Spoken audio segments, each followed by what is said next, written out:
Hello and welcome to DOS Nostalgia. I'm Anatoly and I invite you to the wonderful world of MS-DOS gaming. So, remember RoboCop? It was a perfect mid-80s blend of urban satire and extreme violence with some great emotional moments from it. Under a guide of Dutch director Paul Verhoeven, it never loses its focus and elevates itself into the ranks of quality cinema and avoids turning into the kind of trash action picture you thought of when you first heard the title. It's a classic. And then came the sequels.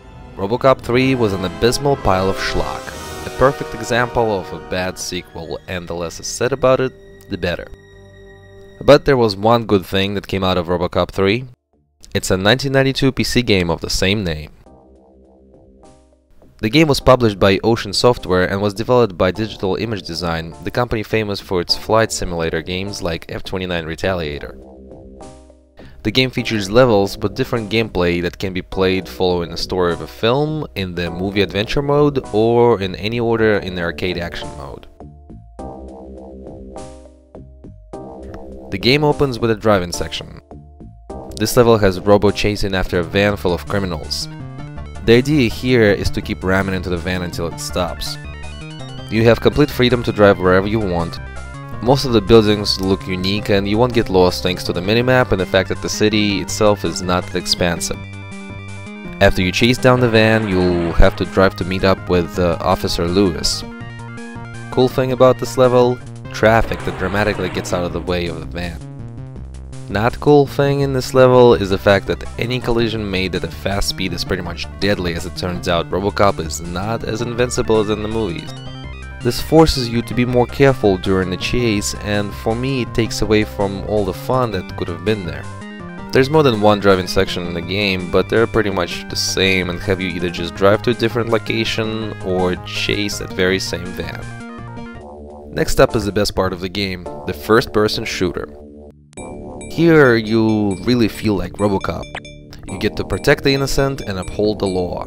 And by upholding the law, I mean shooting the enemies right between the eyes, of course.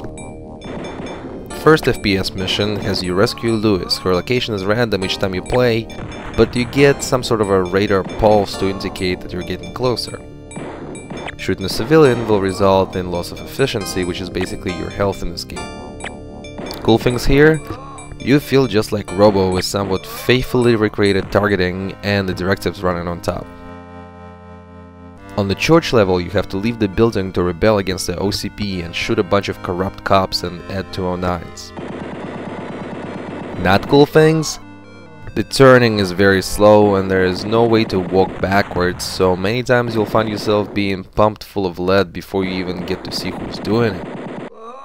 Another annoyance is that one of the levels has you looking for a suspect in a hotel, but the radar pulse isn't there to help you find him.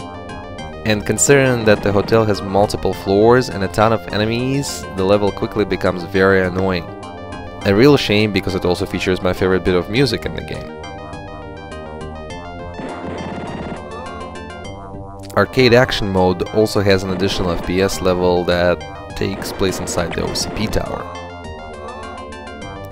Then there's the gyropack section because we all love the fact that RoboCop gets to fly. Ugh. Basically, you fly above the city and shoot things. It's a bit tough to stay on target sometimes, and overall this section is not very memorable or good. Thankfully there is only one gyropack section. And the last section is the fight with the Japanese android Otomo. Thankfully here he doesn't look as stupid as he did in the movie. It's fast and deadly, and you probably will never kill him using your default punching attack. Cool thing? You can knock the sword out of his hands. Not so cool thing? Only if you read the manual will you realize that the game has you reaching for the keyboard for the first time in the game to press enter to get your gun out. In a way it's somewhat like a cheat. As soon as you take out your gun, the android is dead in seconds. Kind of reminds me of that scene in Raiders of the Lost Ark. You'll have to fight the android twice in the movie adventure mode. One rather useless feature that this game inherited from its flight simulator roots is the so-called cinematic views. All of them are completely useless. No matter how cool some of the views are in the driving section, all of them obstruct your view, so you won't be using them. In the first-person shooter levels, the first cinematic view is that of RoboCop's ass. Maybe to remind us of what we thought of the film itself. The other available view is over the shoulder, where it's almost impossible to aim. Same applies to the only other camera view available in the flying section. There is a variety of views available for the Android fight, including one with a bitmap background, but why you would be using any of them is beyond me, since you're most likely to end up dead before you even go through a few.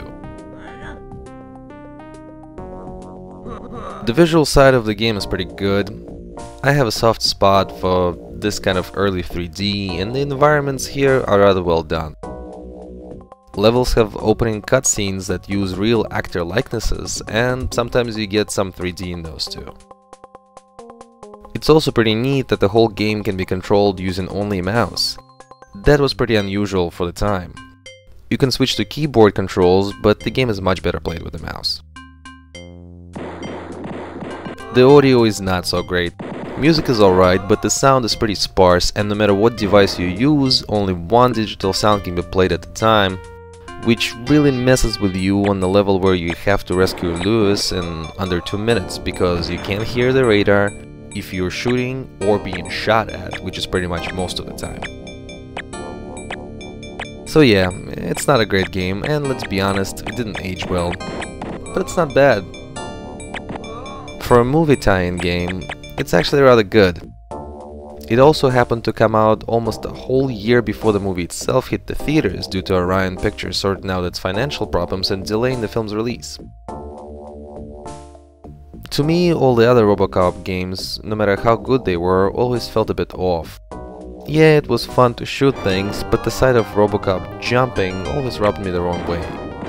With this game, the young me really felt the connection between himself and everyone's favorite half-man, half-machine.